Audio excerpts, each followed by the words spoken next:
this administration, so welcome.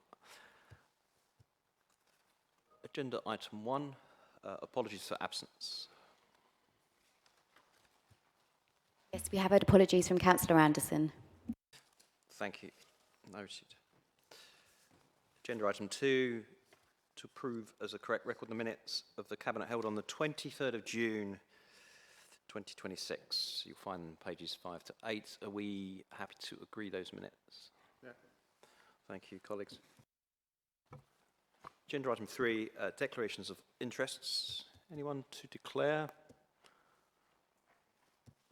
Nope. Thank you.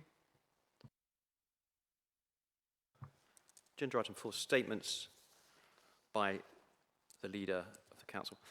I do want to start by expressing our sympathies and condolences to the family of Anne Widdecombe, former Member of Parliament and Member of the European Parliament, who was known to some of us. And where do you start when you're talking about Anne? She was a devout Catholic and a very esoteric political thinker. I've met with her personally several times across the years, including recently the New Culture Forum lectures that she's involved in giving and some of the interviews she did there. And just going back as some of us grew up and we saw her serving as a Member of Parliament down in Kent for Maidstone, and then she went into the Home Office as a minister for a while, and her ministerial career ended early because I think she spoke the truth to power quite a lot, and therefore she became, I think, widely seen across all the political spectrum as an independent thinker and a critical friend, in fact, to every government, not just Conservative governments. She massively enriched British culture and the political life of this country with her no-nonsense, straight-talking wisdom. She has, it seems, been unjustly taken from us, but she will rest in peace and she will never be forgotten for many of us. I now ask members to stand for 1 minute's silence.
Thank you, members. I have some statements to make this evening. Firstly, I am delighted to announce the formation of the Civic Pride Recovery Task Force, which will commence from September the 1st. This is a borough-wide, council-led, convened, multi-stakeholder, multi-partner approach. At present, despite much good work, our borough feels presentationally abandoned. You find it hard to walk through woodland, you find it hard to jog through fields, and we're upcoming with the summer holidays, and there's a lot of woodland and leisure area potentially that our families and children can't play in, and that's not acceptable. And so we will fix this. Urban woodland, designated footpaths, old trails will be cleared, as will pavements and boundaries. Zero tolerance enforcement will be introduced and enhanced across our towns and villages. Yard by yard, square mile by square mile, we will reclaim our borough and we will recover civic pride. My second announcement relates to the Thurrock local plan. We don't have a local plan in Thurrock. We're operating from an old, outdated plan going back to 2015 and prior. We are in the advanced stages of designing our Thurrock local plan. This will both protect our green spaces and use sensible modern development to give much needed community facilities and infrastructure back into our borough. At present, Thurrock does not have a local plan. This is causing many difficulties because we are often taken through the legal process on appeals upon planning decisions. Presently, all 33 London boroughs, including neighbouring Havering, have adopted a local plan. Similarly, the majority of 12 non-unitary boroughs and district councils in Essex have adopted their local plans, their own plans. While Thurrock is a notable exception, operating, as I said, on an old and counterproductive, reactive strategy. The lack of a sensible local plan that we design that fails to either provide nice future family housing or to protect our green space is a major stumbling block to securing jobs, investment and sustainable living in Thurrock. We will address this and fix this as a future-looking administration. Thank you. My third announcement involves the Thameside Theatre. We are very pleased that it remains open for business. It has, I think, an exceptional local library. It has an excellent and engaging and interesting local museum, which I recently went round, and thanks to Michelle Savage, the curator there. It also has a theatre, and that theatre has a programme with an array of events coming up, including, I understand, Councillor Monk, a Christmas pantomime in the diary. So what I am suggesting is that we as councillors promote the Thameside Theatre as much as we can across our networks. As part of our reset and our new Civic Pride programme, Thurrock needs and should have decent library services, its own theatre, and also a national class museum. And we will deliver those throughout our time in administration. My fourth announcement involves engaging with the business community. I'm somewhat surprised that we don't have coordinated mechanisms to engage with local businesses across Thurrock at the moment, although some good engagement does go on. To remedy this, we are establishing, first, an SME business panel. It will meet with me and the portfolio holder quarterly. It will meet here in Thurrock Council, and we will have discussions, question and answers, and we will develop shared actions together. Second, we will build, very, very soon, it will be announced, the members of a strategic business investment group, and this will bring together Thurrock's largest employers and investors. I know from speaking with many businesses, they really want to get involved in the Recovering Civic Pride programme.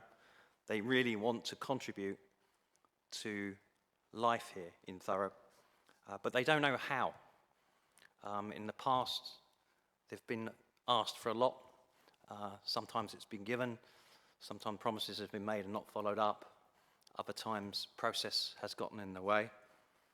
And I think these two forums will be a proactive mechanism for being able to engage and understand what business wants it and wants to do here. You know, not all businesses will want to engage in the Civic Pride programme. They might want to do other things, and that we would welcome those suggestions. But until we have the conversations, we simply don't know what they want to do and how they want to do it with us. But we look forward to working much more proactively and coordinated with Thurrock businesses. Now, we've had, all of us in the Cabinet, we've had many, many visits and events that we've been to, which is lovely, particularly given the bathed in sunshine, the beautiful weather. I want to highlight two events that I have attended alongside the Mayor, Councillor Bill Cook. The first one on Monday the 6th of July, around about lunchtime, was the Infant Summer Music Festival at the Civic Hall in Blackshots. I have to say it was enchanting. It's so nice to get out the office and just hear very young children sing. and beautiful, beautiful performances from the children, and the schools that were there represented were an absolute credit to future generations and a credit to how this borough will evolve. And so it was just a stunning couple of hours, frankly, amid all the challenges and things that we are juggling. I think that's probably been the most important 2 hours that I've had since I've sat here in office. Followed swiftly at the end of the week on Friday the 10th of July, where some of us gathered in Grays Park to commemorate and pay respects to the 8,372 individuals that were murdered at Srebrenica in former Yugoslavia, a genocidal killing of more than 8,000 Bosniak men and boys during 1995, 31 years ago. We heard first-hand readings and accounts from the victims' families. We thank the borough and all its preceding councillors and leaders for the sanctuary and support that it gave to these poor families who have integrated so well and contributed to the borough. We also thank and put on record tonight our thanks to all hospital staff and volunteers who at that time, and after actually, in the years that followed, provided medical and emotional support to the Srebrenica victims and their families. Thank you. Right, agenda item 5, petitions submitted by members of the public. I can see them queuing up at the door. Do we have any? No, no petition. That's inaccurate, I apologise. Agenda item 6, questions from non-executive members. No questions have been received either. Agenda item 7, matters referred to the Cabinet for consideration by an overview and scrutiny committee. No matters have been referred either. Thank you. Agenda item 8, further appointments to outside bodies. You will see in your notes that we have 5 appointments of councillors to outside bodies to augment what has already been done over the last few weeks. Councillor Rob Willoughby is offering to serve on the Anglian Regional Flood and Coastal Committee, the Eastern Division of such. We have the Mid and South Essex NHS Foundation Trust Council of Governors, Councillor Willoughby again, willing to serve and joining that committee pending your approval.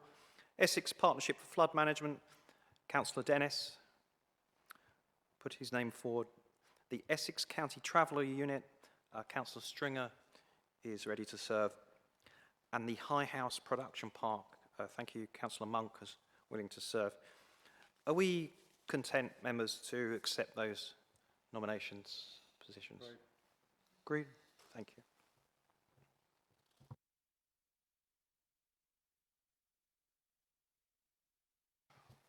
Agenda item 9, the delegation of executive powers. I shall introduce that in the absence of Councillor Anderson. And this is good news for local government accountability and transparency, and it displays, again, a shift of progress following the Commissioner intervention, and we have worked with Commissioners to put forward this document. This report makes it clear, and it asks Cabinet to agree to change the financial threshold at which decisions are made and cited to Cabinet. The threshold will be lowered from decisions with a value of over £500,000 to decisions with a value of over £250,000. The changes will also mean that all decisions at the lower threshold will need to be published on the forward plan at least 28 days before the decision is made, enhancing the transparency of major decisions made by Thurrock Council. The leader in Cabinet agrees the decisions that it reserves to itself to determine, and those decisions which are delegated to officers to decide. In Thurrock, this threshold is also the same threshold above which decisions must be given 28 days' notice to the public that the decision will be made. This is called the key decision threshold and is a provision to ensure transparency of Thurrock Cabinet decisions. Why have we done this? Elected councillors lead Thurrock Council. We are accountable to the public for leading Thurrock Council. The decision reflects the administration's position that Cabinet members are responsible for making decisions and responsible to their communities. The buck stops here. The public deserve to know about decisions, big spending decisions, and £250,000 is a lot of money to any members of Thurrock's public. So the new level will still ensure that operational level decisions to deliver council services will still be delegated to officers. The reduced threshold will mean that we read more, that more reports will be made in public with advance notice promoting public and non-cabinet councillor engagement. But this is about making public money decisions open and accessible to the public. And we encourage the public to engage with that. And I think what we'll do, moving on from here, there's obviously a communications task as well to ensure that these decisions are, I know they're published, but that our website is very accessible to the financial data that is being produced here at the council. And I have to say here, this is a decision that reflects progress and trust in our senior officers. They've done a remarkable job over the last few years stabilising a very critical financial situation, and by bringing in this transparency, we are enabling better decision making. This is not about decision making behind closed doors and not understanding what we're signing off. This is the opposite. This is about understanding what we're signing off, having business cases behind each decision, and being very transparent with the public. So, with that all said, are we happy to accept the recommendations in the report as set out in the report 2.1 and appendix and the appendices attached? Any questions? Happy to agree? Thank you, colleagues. Thank you.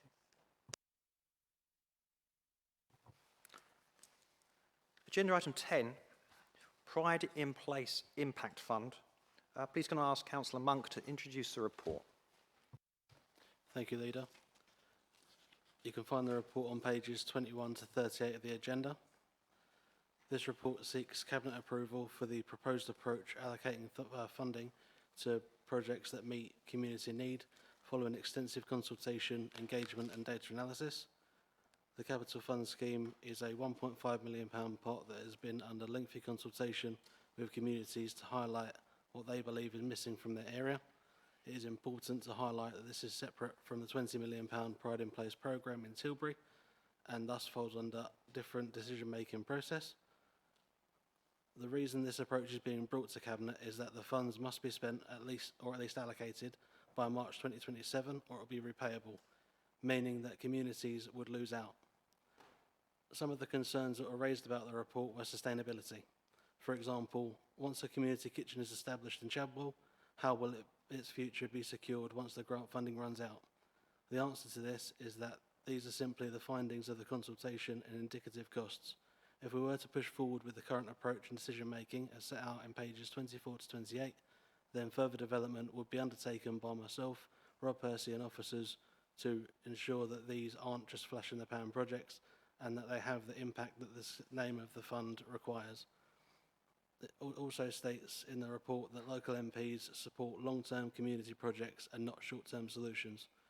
There is a mix of borough-wide and community-focused applications in this report. The playground repair borough-wide project highlights Elm Park in Grays, East Tilbury Village Park, Martin Road in Averley, High House Production Park in Purfleet, Gumley Street in Grays, Dippins Park, I believe also in Grays.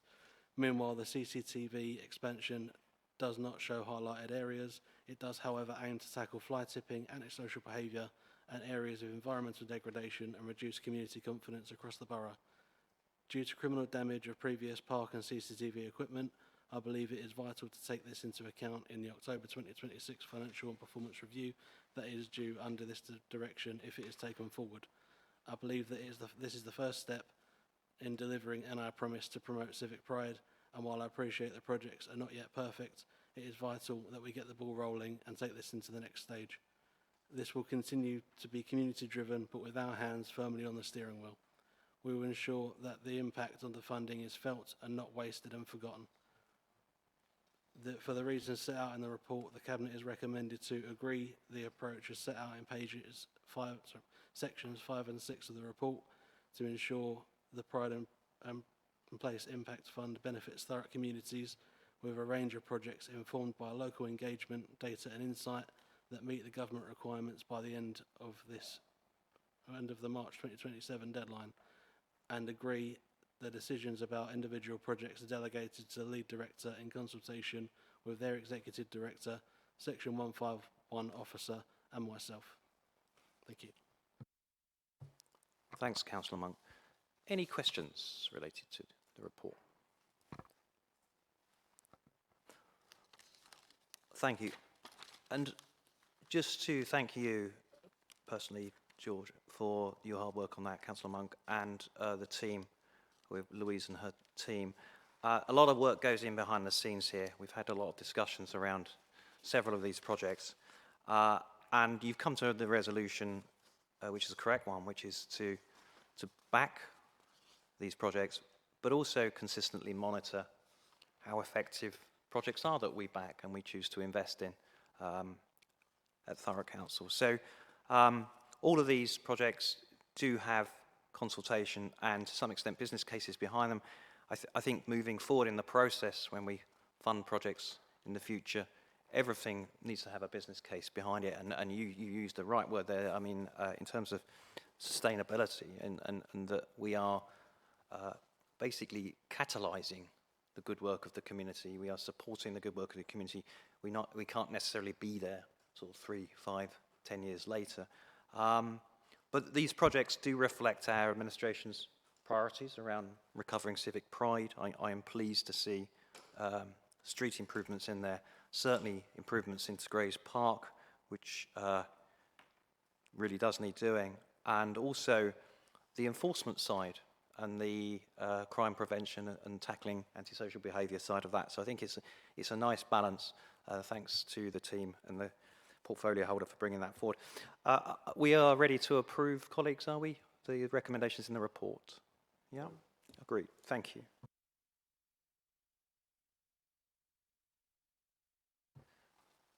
Agenda item 12, Annual Treasury Management Report. Can I ask Councillor Points to introduce the report, please?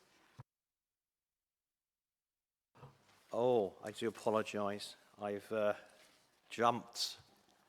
An omission of mine, you know, but the item 11, the procurement of processing of dry mixed recyclables contract. Sorry, Councillor Kelly, I jumped ahead because I was so looking forward to the finance agenda item, so I eclipsed you with that, but please do introduce the report. Thank you. Thank you, Leader. This report seeks Cabinet approval to procure a new contract for the processing of dry mixed recyclables, DMR, replacing the current contract which expires on the 31st of March 2027. The new contract will run for 3 years from April 2027 with a 2-year, 1-year extension. DMR are, of course, recyclable materials that can be collected together in the same recycling bin without needing to be separated by residents or waste service. The key drivers behind this are a statutory duty to collect processed recycling, the need for compliance with simpler recycling, extended producer responsibility, and the deposit return scheme. Market volatility and recyclate prices are also a key driver, and participation for local government reorganisation, LGR forming the South West Essex Unitary Council in 2028. This procurement is needed because, of course, our contract expires in March 2027 with no options to extend. The key requirements for the new contract will be that the contractor must process DMR effectively and transparently, provide detailed monthly KPIs, and the contract must include LGR clauses for termination and, of course, flexibility, depending on where we are next year. The financial position is that there is no immediate financial implications. Costs are expected to remain within the budget envelope, and any savings will support waste services and the council's financial recovery. Any savings generated will be captured through the waste service revenue budget and monitored finance through the council's normal budget monitoring arrangements. Savings will first be used to offset the cost of statutory waste collection, disposal and recycling services, including residual waste disposal pressures and the cost of sustaining improved recycling performance. Outside any further questions, for the reasons set out in the report, the Cabinet is recommended to approve 2.1, 2.2, 2.21 and 2.2.2 found on pages 39. Thank you. Thank you, Councillor Kelly. Are we content to approve? Approve? Thank you for that. Okay, got back to where I need to be. Agenda item 12, Annual Treasury Management Report. Can I ask Councillor Points to introduce the report? Thank you. Thank you, Leader. Treasury management is how the council manages its money, including borrowing, investments and day-to-day cash flow. This work must follow strict national rules set by professional bodies, and the council is continued to operate within those rules, along with additional internal controls following the intervention. Cabinet receives 3 Treasury reports each year. This is the 3rd report, and sets out what actually happened during 25-26. It confirms that the council has met its planned objectives and followed all required regulations. The main focus during 25-26 has been tackling the council's very high level of debt and the cost of that debt. To do this, 4 key actions have been followed: selling investments and other council assets, using money from those sales to reduce need to borrow, reducing overall borrowing levels linked to the capital financing requirement, and using existing council funds instead of borrowing for new projects. The council has followed all 4 actions. Good progress has been made in selling assets and investments, although some delays have occurred, which is expected given the size and complexity of the programme. All money raised is being used to reduce debt. However, the council still needs financial support from central government through capitalisation direction, which means overall debt levels will increase until sustainable debt support arrangements are in place. As of the 31st of March 2026, the council's capital financing requirement, its underlying need to borrow, was 1.071 billion. This is 36 million lower than the planned level of 1.107 billion.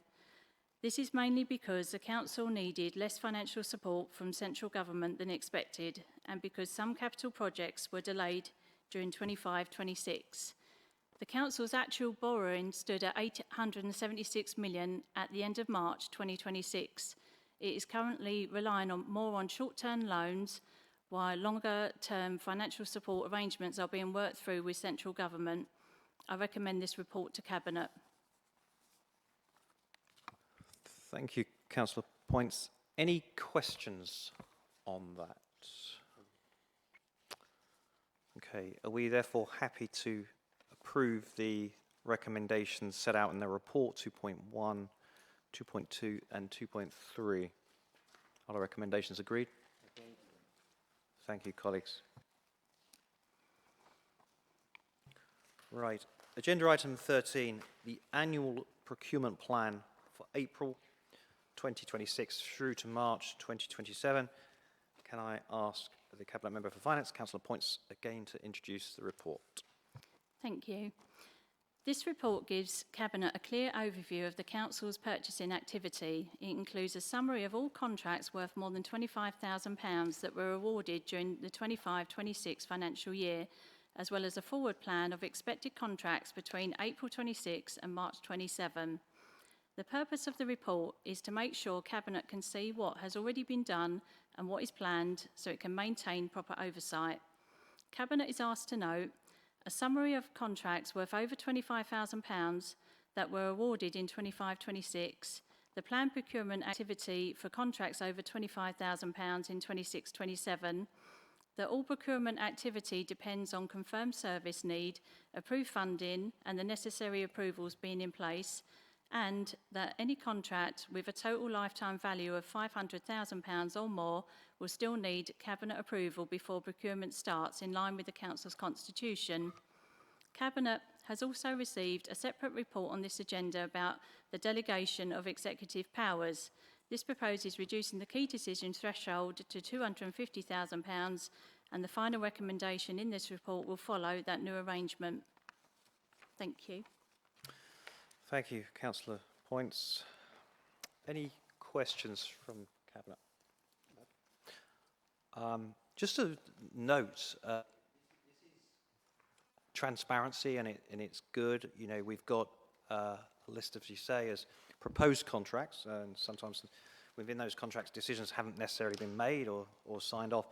But I'm not aware that every other local council has this type of information available to members. I think I'm right in saying that this is good practice transparency, and it enables us to have a helicopter view of the financial decisions and the procurement decisions that we're all making together, and ultimately it enables Cabinet members to actually look outside of their remit and to make better joint decisions with other colleagues. So this is really good news in terms of financial transparency, and I recommend the report, as do you, to Cabinet.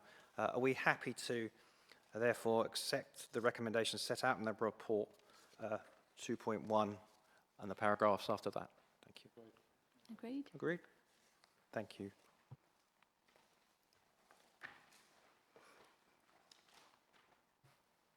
Agenda item 14, financial outturn 2025 to 26. Can I ask Councillor Points, Cabinet Member for Finance, to introduce this report? Thank you. This report sets out how the Council actually performed financially in 25-26 compared to the budget. It covers both day-to-day spending, revenue, and longer-term investment, capital, and I will summarise both. The Council's revenue budget for 25-26 was £240 million.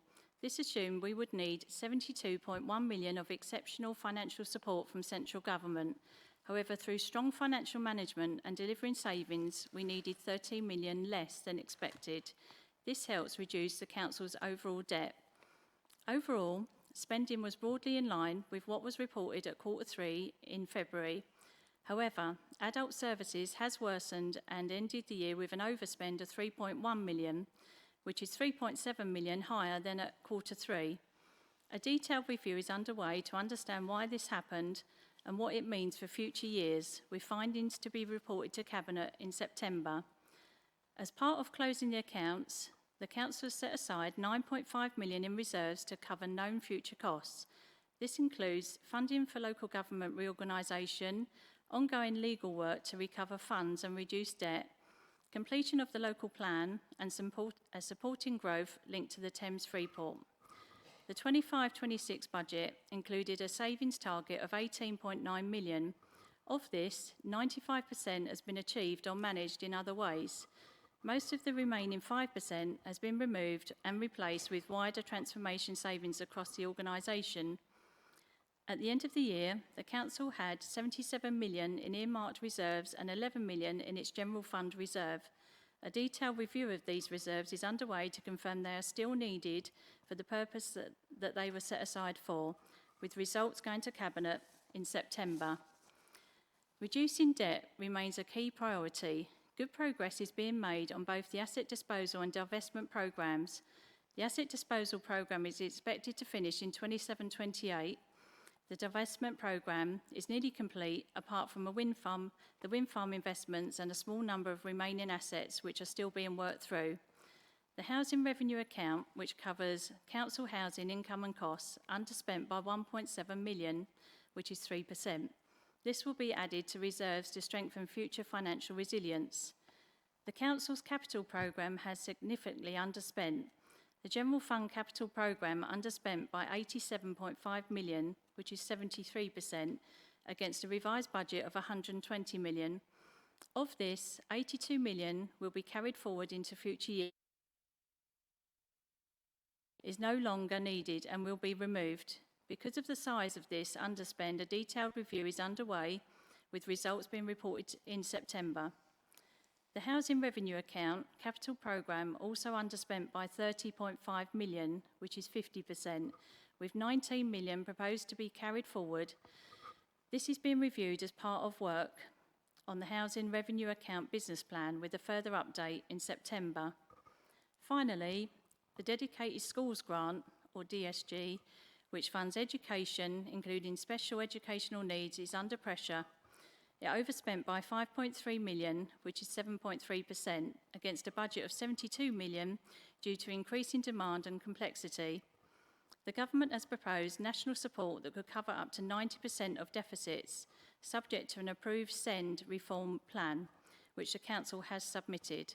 Despite this, the DSG remains a significant financial risk, with a projected cumulative deficit of 45.5 million by 28-29, showing a major ongoing funding gap. I recommend this report to Cabinet. Thank you.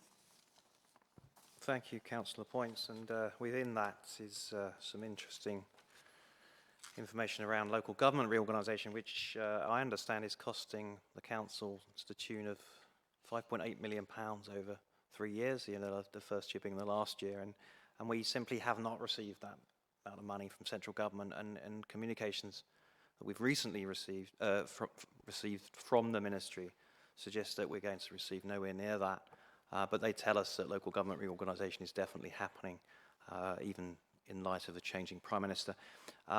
We have to be really clear here that we are running a very tight ship as a council.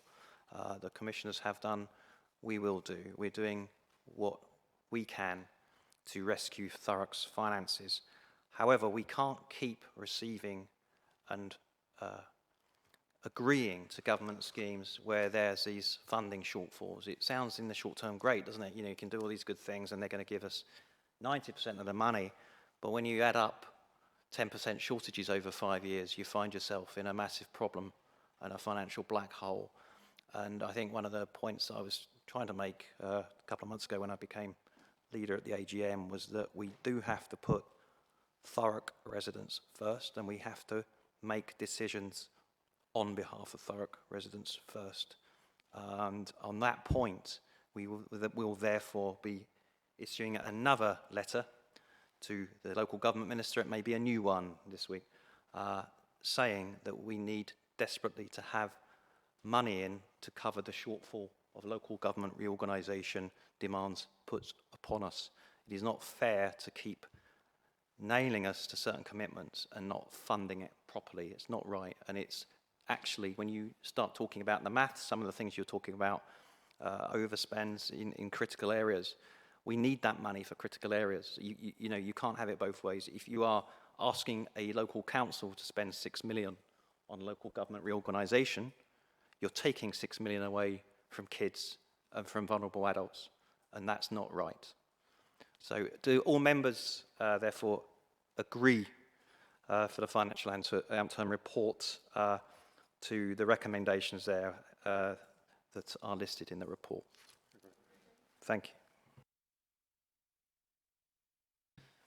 Right, agenda item 15 and subsequent. Can I ask if Cabinet members want to ask questions related to the appendices, then we do need to have consider excluding the press and public. So are we, Tom, can you introduce the report, but are you happy to not ask questions that are related to the appendices? And if we do, we therefore, before you do so, we're going to have to go for an exempt item. Yeah? So please introduce 15. Thank you. Thank you, Leader. This is item 15, which is the proposed demolition and redevelopment of Anton Road in South Ockenden. I am pleased to present this report. This will be the redevelopment of 2 underutilised garage sites at Anton Road. The proposal will deliver 11 new council-owned affordable rented homes through the housing revenue accounts. The sites currently comprise of 16 council-owned garages and 1 privately owned garage. They are significantly underused, with more than half of the garages vacant and have become associated with fly tipping, antisocial behaviour, abandoned vehicles, garage break-ins and other nuisance issues that have affected local residents. The scheme represents an opportunity to transform these underperforming sites into high-quality homes that will make a meaningful contribution towards the housing need here in Thurrock. The borough currently has approximately 5,000 households on the housing waiting list, and every additional affordable home we can provide helps address that significant challenge. The proposal is not only about housing delivery, it also is a sound investment for the HRA. The existing garages currently generate only around £139 per week of income. By comparison, the completed homes are expected to generate over £2,700 per week in rental income. Financial modelling indicates the scheme will generate a surplus for the housing revenue account from year 1 and produce an estimated surplus of £5.7 million over the next 30 years. Extensive consultation has been undertaken. Residents were engaged through public events, online consultation, leaflet drops and statutory planning consultation processes. Feedback from residents have helped shape the design of developments before planning applications were submitted, and planning consent has now been secured through both sites. Overall, this scheme is a scheme that delivers several important objectives. It brings underused land back into productive use, provides desperately needed affordable homes, tackles antisocial behaviour and environmental problems, generates long-term income for the housing revenue account, and creates lasting benefit for the South Ockenden community. I'd also like to take this opportunity to thank officers for their hard work on this. They've put a lot of work in behind the scenes to get this here. Outside any further questions, I therefore ask members to approve the recommendations set out on paragraphs 2.1 to 2.11 on the report, found on pages 186. Thank you. Thank you, Councillor Kelly. Any questions? No. Are we therefore happy to accept the recommendations? Great. Agreed. Thank you, colleagues.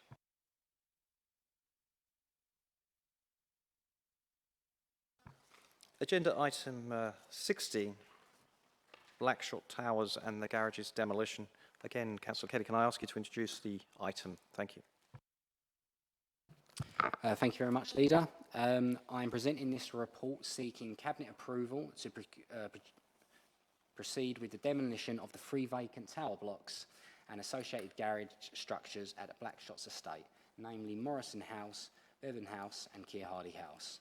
This report also seeks approval to commence procurement of the demolition contractor and delegate authority to award the contract following a competitive tender process.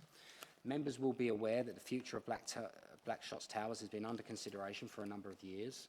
The Council previously agreed in December 2022 that the demolition and regeneration represent a sustainable and responsible long-term solution for these buildings.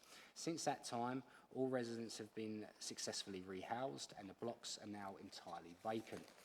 The report sets out clearly why demolition is now necessary. The towers suffer from significant long-standing issues that are beyond economic remediation. As a result, retaining the building no longer represents a viable option. The blocks currently present ongoing safety, security and financial risks. Despite being secured and monitored, the site continues to experience vandalism, antisocial behaviour and fly tipping. The Council is also facing escalating costs associated with maintaining empty buildings, providing security and meeting council tax liabilities. The financial case for demolition is compelling.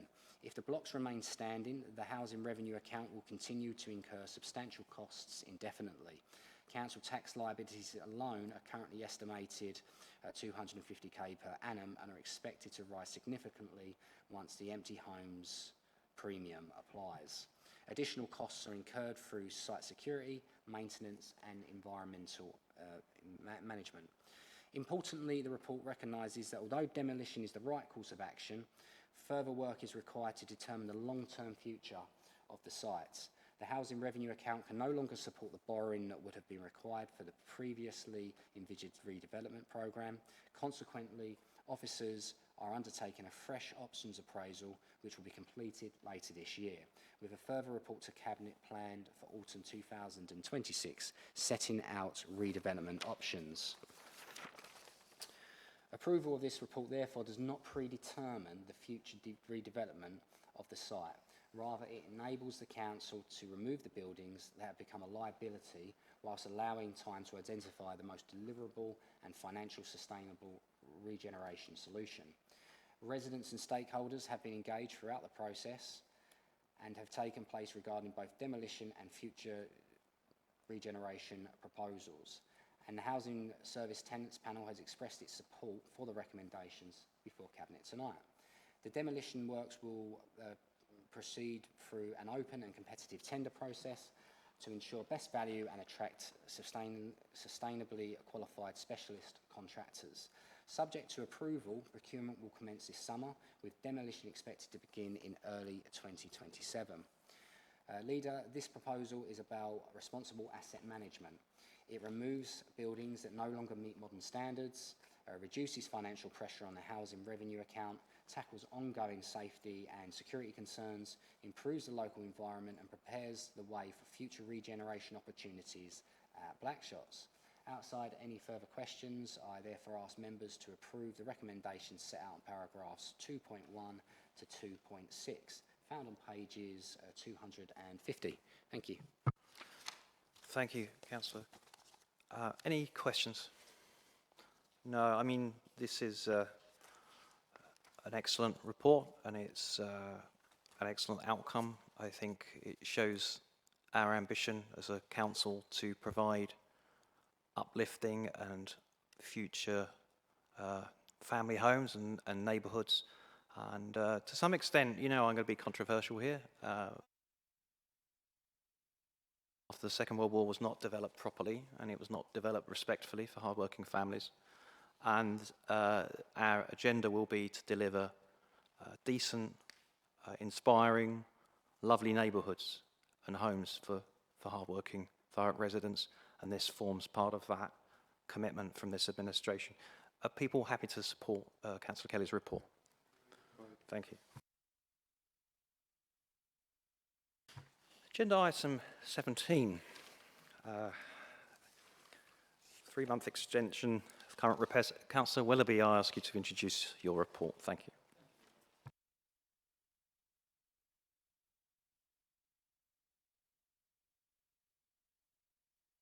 Specifically asking for an extension to a contract which had been previously agreed by the previous administration.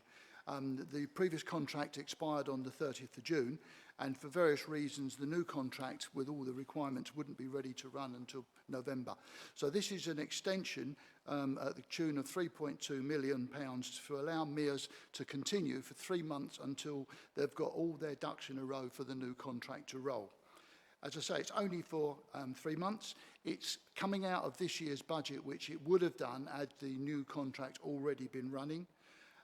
As I say, it's been previously approved by the previous administration for the major contract. So really, that's it. And I'm just asking approval from the Cabinet that we agree that we spend £3.2 million on this extension for 3 months until the new contract is ready to roll. Absolutely. It's good work from Cabinet Member Councillor Willoughby and also officers, and it does demonstrate that this is business continuity and that we will deliver the best possible services for Thurrock residents. And we, as a council, have met often with Mears, and sometimes there's a bit of moaning and there's customer complaints, like there is with any big arrangement. But ultimately, they've brought forward a programme of improvements, including customer services improvements that we look forward to supporting and promoting. And of course, on behalf of Thurrock residents, we will hold all providers, including Mears, to account to deliver the best possible services at an affordable price for Thurrock residents. So I welcome the report and ask colleagues to support the recommendations that Councillor Willoughby has put forward in the report. Everyone okay with that? Agreed. Thank you. Well, that concludes the Cabinet meeting, colleagues. So I don't know if there's anything big happening tonight, but if there is, do enjoy